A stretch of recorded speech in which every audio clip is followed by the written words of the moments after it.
What's going on, guys? So we are making a pretty interesting video, and when I say we, it's me and my wife. You want to say hi to everyone? Hey guys. So today's video is going to be interesting.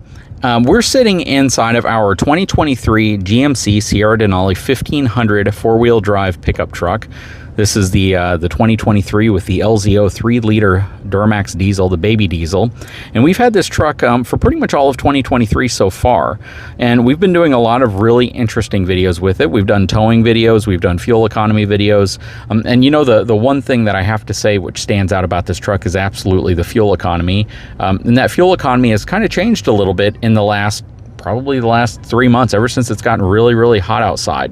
I say that because, you know, typically we were getting like 22 to 25 miles per gallon in the city and like 27 to 30 miles per gallon on the highway. But ever since it's gotten extremely hot, and it's 94 degrees right now with a heat index of like 115, but ever since it's gotten as hot as it's gotten, the fuel economy's dropped quite a bit. And, you know, we're averaging in the city now between 17.9, you can see right now, but around 18, 19, 20 miles per gallon in the city, up to about maybe 22 if I'm really light-footed with it, and then on the highway closer to like 25 miles per gallon. So again, fuel economy has definitely been impacted by the heat outside. With that said, it's been a great truck overall, but today's video is going to be to talk about this truck with my wife, and then also discuss perhaps what truck we're going to look at next. So hang tight, I'll be right back.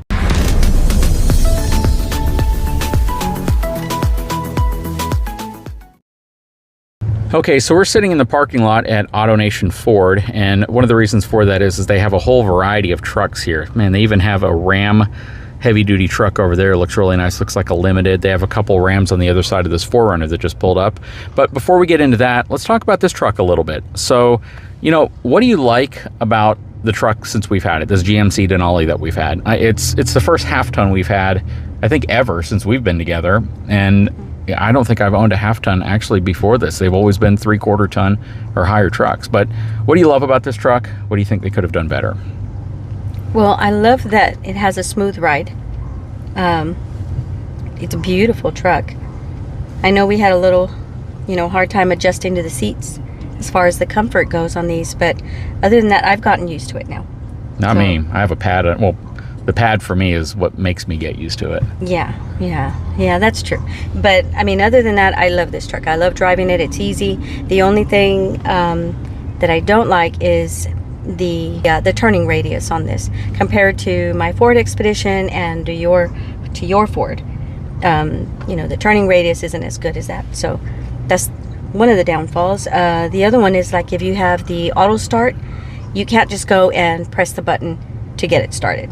You have to actually get on the driver's side, press the brake, and press the button. And is that correct? That's absolutely correct. And I've made a video specifically talking about that because there's actually been people who have watched the video I first released talking about that issue, and they made this claim that, if that's the reason why, if that's a fault that you found in the truck, well, I'm going to stop watching your channel if that's what you care about. But the reality is, there's a lot of times when I remote start the truck, I unlock it, you hop in the passenger side, and you hit the start button, you adjust the air conditioning, you adjust the different features, the radio station, you do all of that stuff before I get into the truck, hit the brake, and start it. Right. But it's not too bad, though. I mean, I still love the Denali. I still love it. So, but I just wish it had that one feature, or the capability of us doing that. So a lot of times, like you said, you'll auto start, I'll get in, you're loading groceries or you're loading whatever it is from Lowe's, and I can't press the button to actually turn on the air condition full force. Yep. And if you press it twice, it shuts the truck off. Yeah. So that's the other piece too. But again, not a huge thing, but it is worth noting because your Expedition gives you the ability to do that, and the F450 gives us the ability to do that. It's just the GM trucks don't. Right. Aside from that, what about the interior in general? What do you think of the whole layout? So as far as the interior, I mean, it's very roomy. It's a nice looking truck. The back seat has plenty of room. I'm happy with this truck.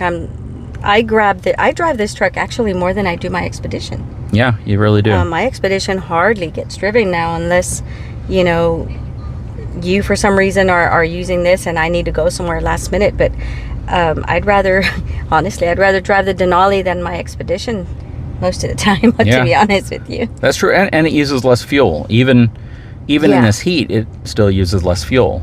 And that's the other great thing I love about the Denali is the fuel economy. You know, it still gets better fuel economy than my truck. The fact is, I mean, we have 13,058 miles on it, roughly a little over halfway through the year. So we're definitely putting some mileage on this truck. By the end of the year, it'll probably be close to 24,000 miles or more. It's interesting because every time my wife hops in it, she kind of wonders, like, how did we put that many more miles on this thing? But the reality is, both of us have really been driving this truck a lot. You know, we picked this truck kind of over the 450 and the Expedition when it's practical. The Expedition's a great family hauler because it has, you know, seating for 8, but this is a really, really great truck just to drive around all the time. And especially considering the fact that even at 17.9 miles per gallon, it's pretty decent fuel economy for a full-size truck. It's still better fuel economy than your Expedition driving in the city. Your Expedition, we usually average between, I'm going to say maybe 16, maybe 17 miles per gallon if we're trying to do really good. On the highway, maybe 20, maybe 21 miles per gallon. It's a far cry from what this one typically provides us, especially when it was cooler outside. Yeah, for sure. The other thing I do like is the tailgate. Oh yeah, the multi-pro tailgate. Yeah, the multi-pro tailgate. I like that you can open up half of it. I don't have long man arms, but I can definitely open half of it, get closer to the bed, put the groceries, and then just close it. And when I'm ready to unload, I can reach pretty deep into the bed of the truck. Well, there's a lot to be said about that because when you look at the height of this truck, which certainly doesn't really look like a four-wheel drive truck, but if you look at the four-wheel drive controls right there, it is absolutely a four-wheel drive truck. It sits kind of low. And the benefit of that is that you really can reach in over the bed. My wife's not a super tall person, so whenever you have half the tailgate down and couple that with the fact that the truck sits relatively low, you can reach into the bed pretty dang far. And I can reach into the bed really far. Compared to like my 450, we made a run to the grocery store and I put some stuff in there and it kind of toppled over and rolled towards the front of the bed, and I couldn't get it out. I had to literally crawl on my stomach onto the bed underneath the bed cover to get the stuff that had kind of rolled a little further towards the front of the truck. And again, these are all kind of some of those scenarios that you think about when you're looking at vehicles, the convenience of using the technology in the vehicle. And that multi-pro tailgate, with that ability to drop half the tailgate down, it's really nice that you can actually get so much closer to whatever you want to get to inside of the bed of your truck. Yeah, that's one of the best features that I like too. So makes it easy. Otherwise, I'd have to actually hop on to the bed of the truck and put everything close to the end of the tailgate, jump off, then grab whatever groceries were there so I can reach them. Exactly. So, but other than that, I mean, I would like something, if not the same, or something similar to the Denali for our next vehicle. Yep, and we're looking at all sorts of different types of trucks. Okay, so we've repositioned here a little bit because it actually looks like there's a gentleman looking to buy a 4Runner. That said, yeah, they got a lot of pre-owned vehicles here, and one of them I just noticed is an F450. So they have that two-tone F450 sitting there. They have a Ram, I don't think it's a dually, but yeah, it might be a dually right there. They have another Ram heavy duty plus some half-ton Rams and a whole variety of F-150s. They got a lot of pre-owned vehicles out here. And when it comes to us looking for the next vehicle, you know, we're trying to make that determination on what that vehicle should be. Should it be another half-ton truck?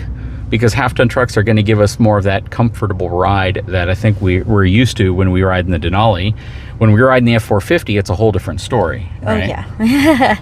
Yeah, I kind of don't have any more fun. I don't have fun going in the F450 anymore. No, but you drive it really well. Oh, yeah, so I can drive the heck out of that thing. Yep. So we've owned a Tundra before in the past, and I've done reviews on Tundras as well, and you know, they're great trucks. I'm not gonna lie, super reliable vehicles. A lot of great features to love a Tundra, but the latest Tundra is personally not something that's appealed to me very much, mainly because of some of the things they removed from that truck. And overall, when you look at its maximum towing and you look at its maximum payload, they're not quite up to what you can get a Ford, a GM, or Ram in at this point. Okay, so whenever it comes time to buy a vehicle, it's not just me shopping for a vehicle. You know, I'm a happily married man that definitely loves to include my wife in any decision-making process, especially one that involves a lot of money. And any new vehicle, or any even pre-owned vehicle, costs a lot of money these days. So that said, you know, I'm not the only one that drives this truck, and I'm certainly not going to be the only one that drives whatever our next truck is. And we're actually considering pre-owned trucks as well, because there's a lot of really great options. And I would say for a lot of people, a pre-owned truck is their option. That's what they shop for, because they don't want to take that initial depreciation and they want to save a little bit of money, especially if they can get all the tech and all the features that they're looking for at a bit less than buying a new vehicle with low miles and basically just the ability to save money. So for our next truck, let's talk about that. So what type of characteristics do you think we should be looking for in the next truck that replaces this Denali? Okay, so for sure I'd like a smooth ride, but I mean, that's just me all the time. I would love for it to have the 360 camera. So I would like that. Good gas mileage if we can. I mean, that'd be a big plus. It's got to look nice, pretty. Okay, so an attractive looking truck, good fuel economy, smooth ride, 360-degree camera. Some pretty good tech. Yeah, good tech, a lot of modern tech.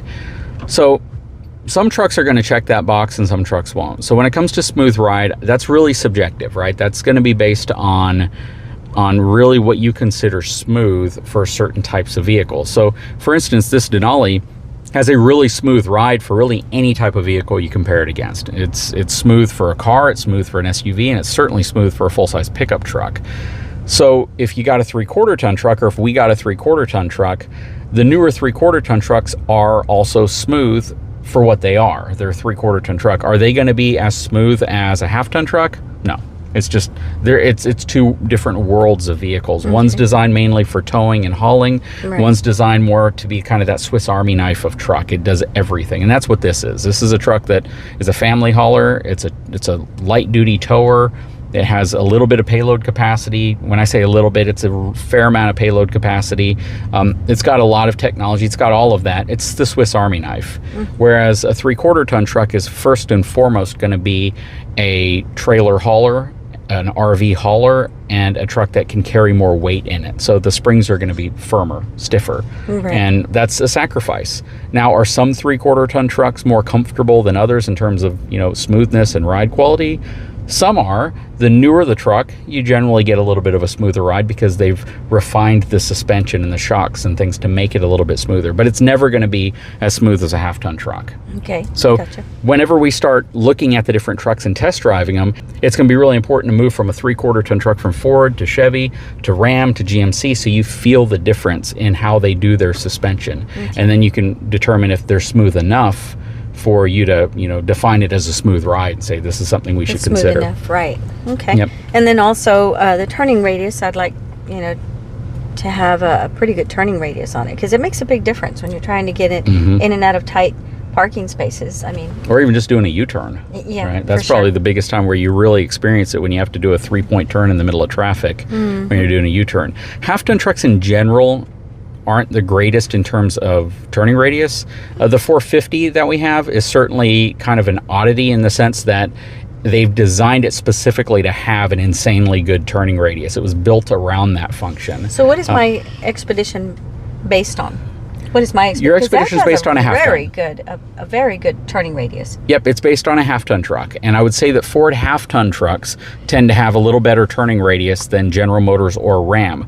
But that equation kind of changes when you move to 3/4 ton trucks and 1 ton trucks, where the Ford F450 has an amazing turning radius, but the GM and the Ram truck have slightly better turning radiuses for their 3/4 ton truck and 1 ton trucks versus the Ford 3/4 ton truck or 1 ton truck. So again, another one of those things, when we test drive trucks, it's going to be really interesting to see how you feel about how these heavier duty trucks turn compared to how your Expedition turns, or even a 1/2 ton F-150 or GMC Denali like this that we've been driving around for a while. From a tech perspective, every manufacturer offers 360-degree cameras now. It's a feature that's offered typically on your mid to high level trims. You typically are going to have to option it into your mid-level trims. It's usually some type of an advanced technology package or a visibility package or a safety package.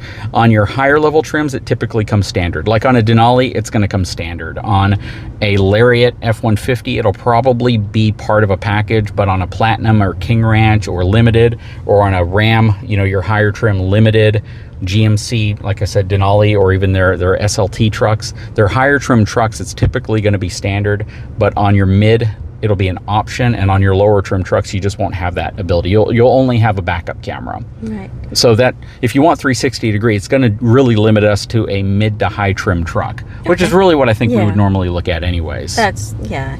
And honestly, on the turning radius, it's not a deal breaker, but I mean, it is convenient to have it. Absolutely, absolutely. But what I can probably say is just about any truck you buy will at least have the turning radius of this vehicle. Yeah, so if you've gotten used to the Denali, then... Yeah, I've gotten used to it, so... Yeah, if you want that cool tailgate, the Multi-Pro tailgate, the one that drops down in the middle and gives you more space, well, that's a GM product. That's going to be either Chevy with the Multi-Flex tailgate or GMC like this with the Multi-Pro. That said, though, Ram has kind of a cool offering on some of its trucks where it can split the tailgate in half, and it opens up like barn doors, and you can get really close to the back. The challenge there is if you have things that are kind of overloaded out the back of your truck, you have a tailgate that's really open wide, and you may not want that. You may not prefer that, and you don't have the support under it when it's opened like that. So fuel economy, again, that's kind of where this truck has an unfair advantage because of that diesel they put in it. From a half-ton perspective, it's really, really hard to find a half-ton truck with a premium engine option that gets you the fuel economy that this diesel gets you. When you look at 3/4 ton trucks and up, your fuel economy is always going to be pretty bad. There's no way around it. As good as you can get some of these trucks to give you some decent numbers if they're empty and if you have no wind or a tailwind, the fact is most of them are going to be well under 20 miles per gallon any way you drive them, both for city and both for highway driving. City usually is going to be in the 16, 15, 14 mile per gallon range. Highway driving is going to be generally maybe around 20 if you're very, very, very light-footed. But that said, heavy-duty trucks definitely are going to suffer when it comes to fuel economy. And it doesn't matter whether you go gas or diesel. They're just not built around fuel economy. They're built around towing and capacity and brute strength more than, how much they sip diesel fuel or gas. Right. But on half-ton trucks get a little better. Some of them do get up in the 20 mile, 22, 23 mile per gallon range on the highway. Typically your smaller engines or your more fuel economy focused engines will get there. Again, this is kind of an oddity of a truck that gets, upwards of 28 to 30 miles per gallon when the weather's right and, you're on the highway. But fuel economy is going to be a factor for us because we don't want a truck that just completely burns through fuel. Because we know what that truck's going to be specifically used for, and we may not be using it for that all the time. We may just want it as a runaround vehicle. Exactly. I don't want it to cost us, a lot more in the end because we're spending more on gas. Exactly. One of the other things I do like, and I'm sorry, I should have mentioned it, is I love the way that the diesel sounds on this Denali. Did I tell you that's why I married you? Oh my gosh, I just love this. Just the sound of a diesel in general. Yeah, she does. She loves the way this truck sounds. I said, it just sounds nice. I'm like, and I think I told you that the other day. You did. I love the way that sounds. Yep, and that's super cool. Yeah, I think I've fallen in love with this truck. So she really has. So if you want to think of bias, she drives a Ford. We also have a Denali, and she loves the Denali. So there's the F450. That's a 21 model too. That's a really good looking truck. That's Super Duty? That's my truck. That is my truck, but white and newer. Wow. I love the front end of it too. Yeah. And the new front end looks dramatically different than that. It does, a lot different. And then you can see the blacked out version of it right here next to it. And that's an F250 next to it. And I'm sorry, how do you know that that's an F250? But I mean... Well, it could be an F350. You have to look at the badging on the side. I thought it was a 150. No, that is a 250. The main way is you can tell the grill. So the grill is going to look significantly different. Yeah, so look at that one compared to a 150 right here. Yeah, I see. Okay, great. Yeah. Yep, and you can see that a lot higher and a lot more beefy looking. And these two are pretty much the same. If you look at it, this just has a different type of grill in the center, but the headlights, besides being blacked out, you can see the bumper's pretty much the same bumper, but they're very, very similar trucks. And then a little further down, looks like we have either a Laramie or a Laramie Longhorn. That's a 1500, that's a half-ton truck, and next to it's another 1500 as well. You can see the difference in headlights, and the more premium truck, which is the one on the right, has more premium headlights on it. The wheels, plus it has better fog lights. So do the 2023 or 24s look different on the grill in the front? Not really. If you get the limited version, the grill looks a lot different. It looks more squished, but it's actually a really, really good looking truck. Yeah. But if you don't get the limited version, then that's typically what they look like. This is the more premium front end, and it's the more basic front I think end. I'd like the limited. I think I know what you're talking about. You showed me one the other day, and it looked really nice. I don't really like that. That looks a little dated to me. Yeah, and they're about to do a major overhaul, so you're going to see new trucks coming out from them very, very soon. Yeah, that looks like my dad's old truck. It does. But, that's going to wrap it up for this video. I wanted to give you guys kind of an idea of some of the discussions we have. My wife doesn't do videos on this stuff like I do, so she has more, questions about trucks, and she asks me a lot of information related to the different features, the different things that separate one truck from another. But ultimately, it really comes down to driving them and seeing if they're going to meet those criteria for technology, for comfort, for fuel economy, all of that stuff that's super important to people in different ways. But we're going to actually spend, some time going around different dealerships, driving different trucks, seeing how they feel, seeing if these are the trucks that are the next truck for us, and if it's worth replacing this Denali with another truck, or shoot, I think my wife's even talked about keeping this Denali and possibly just picking up another truck. That'd be kind of cool for a side-by-side comparison. Yeah, I don't want to let go of this Denali. I'm telling you, she's really fallen in love with this thing. Yep. Sorry. Anyways, guys, really appreciate you for checking out the video. Thank you for hanging through this video while you kind of understand the decision-making process that my wife and I go through when we look at vehicles, and some of the things that are important to her, some of the things that are important to me, and trying to find that happy balance of truck features, capability, comfort, and luxury all in one package. Well, maybe we can get like a 250 or a 350 for you, and then I'll just hang on to the Denali and you can play with the other truck. I'm telling you, I love this woman. Guys, if you haven't had a chance, please take a moment, subscribe to the channel, give me a thumbs up, and we'll talk to you again very soon.